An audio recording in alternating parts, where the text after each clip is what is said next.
আমাদের যেই বাসগুলো আছে, সন্ধ্যাকালীন কোনো বাস সার্ভিস আমাদের বিশ্ববিদ্যালয়ে নেই। এটা নিয়ে অনেক দিন ধরে কথা হচ্ছিল, আমরা এর আগেও অনেক দাবি দেওয়া উত্থাপন করেছি, কিন্তু বিশ্ববিদ্যালয় প্রশাসন কার্যকর কোনো উদ্যোগ গ্রহণ করেনি। একই সাথে শনিবারের আমাদের যে বাসের ট্রিপগুলো আছে, সেই বাসের ট্রিপগুলো বন্ধ ছিল। এটা দীর্ঘদিন ধরে এই দাবিটা উত্থাপন করা হয়েছে, কিন্তু কার্যকর হয়নি। তো আমরা ইতিমধ্যে ইউজিসির সাথে কথা বলেছি, ইউজিসি চেয়ারম্যান সার্বিকভাবে আমাদের হেল্প করেছে। খুব দ্রুতই আপনারা দেখতে পাবেন আমাদের সন্ধ্যাকালীন বাস ট্রিপ শুরু হচ্ছে ইনশাআল্লাহ। ইতিমধ্যে বাজেট 3 কোটি টাকা, 3 কোটি টাকার বাজেট ইতিমধ্যে পাস হয়েছে। আশা করতেছি আগামী 2-3 দিনের মধ্যে এটা বিশ্ববিদ্যালয় প্রশাসনের কাছে চলে আসবে এবং এরপর আমরা চালু করতে পারবো। সন্ধ্যাকালীন আমাদের শিক্ষার্থী ভাই বোনরা তারা লাইব্রেরিতে থাকে, তাদের টিউশনে যেতে হয়, তো সবগুলো বাস সন্ধ্যাকালীন বাস এখন থেকে চলবে ইনশাল্লাহ। একই সাথে শনিবারে আমাদের শিক্ষার্থীরা তারা সেন্ট্রাল লাইব্রেরিতে আসে, পরীক্ষা থাকে, অনেকের ক্লাস থাকে, শিক্ষার্থীরা যেন নির্বিঘ্নে আসতে পারে, শনিবারের বাস ট্রিপ এখন থেকে চালু করা হবে। এবং এই পুরো উদ্যোগটা ডাকসু, আমাদের পরিবহন সম্পাদক এবং ডাকসু পুরোটাই আমরা একসাথে কাজ করেছি এবং আলহামদুলিল্লাহ সফলতার সাথে গতকালকে সেটা সাইন হয়েছে এবং সেই পুরো ফান্ডটা 3 কোটি টাকার ফান্ডটা বিশ্ববিদ্যালয়ে আগামীকাল অথবা পরশুর মধ্যে চলে আসবে ইনশাল্লাহ। এবং আমরা আশা করছি এই সপ্তাহের মধ্যে আমাদের এই পুরো প্রজেক্টটা চালু করতে পারবো ইনশাল্লাহ। একই সাথে আমরা আপনাদেরকে বলেছিলাম আমাদের শিক্ষার্থীদের খাদ্যের নিরাপত্তার জন্য আমরা কাজ করব। খাদ্যের নিরাপত্তার জন্য আমরা ইতিমধ্যে টিসিবির সাথে বসেছি এবং আরও অনেকের সাথে বসেছি। আমরা আশা করছি আমরা যে প্ল্যান নিয়ে আগাচ্ছি, সেই প্ল্যানের আলোকে যদি আমরা আমাদের এটা বাস্তবায়ন করতে পারি, আমাদের খাবারের মান এখন যা আছে তার 40% আমরা কমিয়ে নিতে পারবো ইনশাআল্লাহ। তো আপনাদের সহযোগিতা দরকার, ওই প্রজেক্টটা নিয়ে আমরা কাজ করছি এবং খাবারের একই সাথে মানটা যেন ভালো থাকে। এখানকার ক্যান্টিনে যারা স্টাফ আছে এবং হল প্রশাসন, হল সংসদ, সবার সাথে আমরা কোলাবোরেশনে কাজ করছি। আমরা আশা করছি খুব দ্রুতই আপনারা আমাদের প্রত্যেকটা হলের ক্যান্টিন, মেস, সেই জায়গায় আমূল পরিবর্তন দেখতে পাবেন। আর আমাদের মেডিকেল সেন্টার ইতিমধ্যে আপনারা দেখতে পেয়েছেন, মেডিকেল সেন্টার তার্কিভিত্তিক টিকা, তারা এখানে কোঅপারেশন করেছে। এর আগেও এটা নিয়ে অনেকে কাজ করেছে।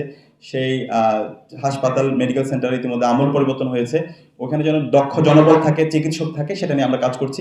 ইতিমধ্যে বিশ্ববিদ্যালয় প্রশাসনকে আমরা জানিয়েছি খুব দ্রুত সময়ের মধ্যে এখানে আমাদের পর্যাপ্ত দক্ষ চিকিৎসক এবং স্টাফ আমরা এখানে নিয়োগ দেবো ইনশাল্লাহ। এবং শিক্ষার্থীরা মেডিকেল সেন্টারে গিয়ে তাদের আধুনিক সব ধরনের সেবা তারা পাবে। এবং আমাদের দীর্ঘদিনের মসজিদ, সেন্ট্রাল মসজিদ, যেটা 65 বছর ধরে জরাজীর্ণ অবস্থায় আছে, মসজিদ সবচেয়ে অবহেলিত অবস্থায় ছিল। ঢাকা বিশ্ববিদ্যালয়ে যতগুলো স্থাপনা আছে, ঢাকা বিশ্ববিদ্যালয় কেন্দ্রীয় মসজিদে সবচেয়ে অবহেলিত অবস্থায় ছিল। তো সেই মসজিদ সংস্কারের ইতিমধ্যে আপনার দৃশ্যমান দেখতে পেয়েছেন। আমরা মসজিদের যে দীর্ঘদিনের জরাজীর্ণ অবস্থা, সেটাকে নতুনভাবে মসজিদ রং করা, তারপর হচ্ছে এসি, কার্পেট, এরপর অজুখানা, ওয়াশরুম যা যা আছে পুরোটাই আমরা এটাকে একটা উপযোগী একটা মসজিদ হিসাবে আমরা তৈরি করছি। একই সাথে আমাদের প্ল্যান এই মসজিদটাকে একটা কালচারাল সেন্টার হিসেবে রূপান্তর করা। এবং এটার জন্য ডোনারদের সাথে কথা হয়েছে। গত বছর আমি তার্কি গিয়েছিলাম, তার্কির যে রিলিজিয়াস মিনিস্ট্রি দিয়ানাত, তাদের সাথে আমাদের মিটিং হয়েছে। এখন আরেকটা গ্রুপ এখানে কাজ করবে এবং এই মসজিদটা একটা কালচারাল সেন্টার এবং একটা কমিউনিটি সেন্টার হবে। এবং আমাদের যারা বোনরা আছে, নারীরা আছে, তাদের জন্য মসজিদে নামাজের পর্যাপ্ত জায়গা, তাদের জন্য অজুখানা এবং সব কিছুর আধুনিক যে সেবা দরকার, সেই সেবা আমরা নিশ্চিত করবো ইনশাল্লাহ। তো এই সব কিছু মিলে আমাদের অনেকগুলো পরিকল্পনা আছে। সেই পরিকল্পনাগুলো আমরা যে কমিটমেন্টগুলো দিয়েছিলাম, আমরা এখানে প্রত্যেকেই 28 জন আমরা মোট ডাকসুর আমাদের টিমের সদস্যরা আছে। আমরা কথা দিচ্ছি ইনশাল্লাহ যে কমিটমেন্টগুলো দিয়েছি আমরা প্রত্যেকটা কমিটমেন্ট তো বাস্তবায়ন করবো, তার চাইতে আমরা 5 গুণ বেশি কাজ করবো ইনশাআল্লাহ। সে আস্থা আমরা আশা রাখছি আপনাদের উপর রাখবেন। এবং আমরা কথা দিচ্ছি আমরা কেউ নেতা না, আমরা সবাই আপনাদের প্রতিনিধি। আপনাদের কাজ হচ্ছে আমাদেরকে প্রশ্ন করা, আমাদের সমালোচনা করা। মোসাদ্দিক একটু আগে যে কথাটা বললো, সমালোচনাকে আমরা অ্যাপ্রিসিয়েট করি। আপনারা যে যত বেশি সমালোচনা করবেন, আমরা তাদেরকে তত বেশি অ্যাপ্রিসিয়েট করি, কারণ সমালোচনার মাধ্যমে আমরা মানুষ হিসেবে আমাদের ভুল হতে পারে। তো এই ভুলগুলো যে আপনি আমার শুভাকাঙ্ক্ষী, সেই হিসাবে আপনি আমার ভুলগুলো ধরে দিচ্ছেন। তো যারা সমালোচনা করবে আমরা মনে করি তারাই আমাদের বন্ধু। তো সমালোচনা করতে গিয়ে আমরা যেন বিশদজ্ঞান না করি, সেই বিষয়টা আমরা একটু খেয়াল রাখবো। আমরা আশা রাখছি এই ঢাকা বিশ্ববিদ্যালয় গত 104 বছর এবং স্বাধীনতার 5 দশকে আমাদের শিক্ষার্থীদের যে স্বপ্ন ছিল, তাদের স্বপ্নের যে ক্যাম্পাস, সেই ক্যাম্পাস বিনির্মাণ আমরা করতে পারিনি। কিন্তু ইনশাআল্লাহ আপনাদের ম্যান্ডেট পেয়ে আমাদের উপর যে আমানত এসেছে, আমরা কথা দিচ্ছি শিক্ষার্থীদের যে স্বপ্ন, বিশ্ববিদ্যালয় 100 বছরের যেই শিক্ষার্থীদের যে প্রত্যাশা, বিশ্ববিদ্যালয়ে যে সিন্ডিকেট তৈরি হয়েছে, সকল সিন্ডিকেটকে আমরা ভেঙে চোরমার করে দেব। এবং আমাদের এই বিশ্ববিদ্যালয়কে আমাদের ভবিষ্যতে যে শিক্ষার্থীরা আসবে, আমাদের যে শিক্ষার্থীরা রানিং অবস্থায় থাকবে, তাদের জন্য একটা স্বপ্নের ক্যাম্পাস হিসেবে আমরা বিনির্মাণ করব। যে ক্যাম্পাসে শিক্ষার্থীদের আবাসন সংকট থাকবে না, যে ক্যাম্পাসে শিক্ষার্থীদের খাদ্যের অনিরাপত্তা থাকবে না, স্বাস্থ্যের অনিরাপত্তা থাকবে না, এবং আমাদের নারীদের জন্য আমাদের একটি ক্যাম্পাস নিরাপদ ক্যাম্পাস হিসেবে আমরা বিনির্মাণ করব। এবং সে যাত্রায় আমরা আশা করছি আমাদের পাশে, আপনার বিগত সময় যেভাবে ছিলেন, ভবিষ্যতে আমাদের পাশে থাকবেন এবং আমাদের সব ধরনের পরামর্শ দিয়ে আপনারা আমাদের পাশে থেকে আমাদেরকে সার্বিকভাবে সহযোগিতা করবেন। আজকের এই আয়োজনের জন্য আবারও আমি চাইনিজ এম্বাসি এবং এখানে চাইনিজ এম্বাসির কালচারাল অ্যাম্বাসেডর উপস্থিত আছেন, ওনাকে আমি ধন্যবাদ জানাচ্ছি। একই সাথে কনফুসিয়াস ইনস্টিটিউট এবং সাংবাদিক বন্ধুদেরকে ধন্যবাদ জানাচ্ছি।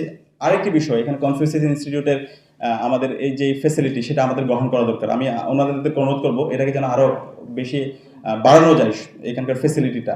আমার অনেক বন্ধুদেরকে আমি দেখেছি, তারা হচ্ছে ফার্স্ট ইয়ার সেকেন্ড ইয়ারে কনফুসিয়াস ইনস্টিটিউটে ভর্তি হয়েছে, পরবর্তীতে এই চাইনিজ ভাষাটা শিখে তাদের ক্যারিয়ার অনেক ফ্লারিশ করেছে। তো এই যে আমাদের বিশ্ববিদ্যালয়ের শিক্ষার্থীদের, আমরা অনেক ক্ষেত্রে আমাদের সময়গুলো বিভিন্ন হচ্ছে অযথা সময় নষ্ট করি। সেই সময় নষ্ট না করে প্রথম বর্ষ থেকে যেন আমাদের একটা প্ল্যান থাকে। প্রথম বর্ষে আমি যে ডিপার্টমেন্টে পড়াশোনা করি, সেই ডিপার্টমেন্টে যদি আমার একটা ভালো রেজাল্ট থাকে, একই সাথে যদি আমি আমার স্কিল ডেভেলপমেন্ট করার জন্য আমাদের অনেকগুলো টিএসসি ভিত্তিক সামাজিক সংগঠন আছে, সেগুলো এঙ্গেজ হতে পারে। আমি ডিবেট, বাদন অথবা বিভিন্ন ধরনের যে কালচারাল যেই আমাদের ওই কালচারাল যে অর্গানাইজেশনগুলো আছে সেখানে এঙ্গেজ হতে পারি। সেকেন্ড ইয়ারে গিয়ে যদি আমি একটা এক্সট্রা ল্যাঙ্গুয়েজ শিখতে পারি, সেই এক্সট্রা ল্যাঙ্গুয়েজ আমাদের আইএমএল আছে, কনফুসিয়াস ইনস্টিটিউট আছে, সেখান থেকে যদি আমরা একটা এক্সট্রা ল্যাঙ্গুয়েজ শিখতে পারি, তাহলে এই যে আপনার স্কিল, সফট স্কিল এবং একই সাথে হচ্ছে আপনার যে একটা এক্সট্রা ল্যাঙ্গুয়েজ জানা, একটা অথবা একের অধিক, এটা আপনাকে অন্যদের চাইতে অনেক বেশি এগিয়ে নিয়ে যাবে। তো আমি আশা করবো আপনারা এই ধরনের এক্সট্রা ল্যাঙ্গুয়েজ শিখবেন এবং সারা বিশ্বব্যাপী নিজেদেরকে নেতৃত্ব দেওয়ার জন্য নিজেদেরকে উপযোগী হিসেবে তৈরি করবেন, সে উদাত্ত আহ্বান জানিয়ে আমি আমার কথা এখানে শেষ করছি। আসসালামু আলাইকুম।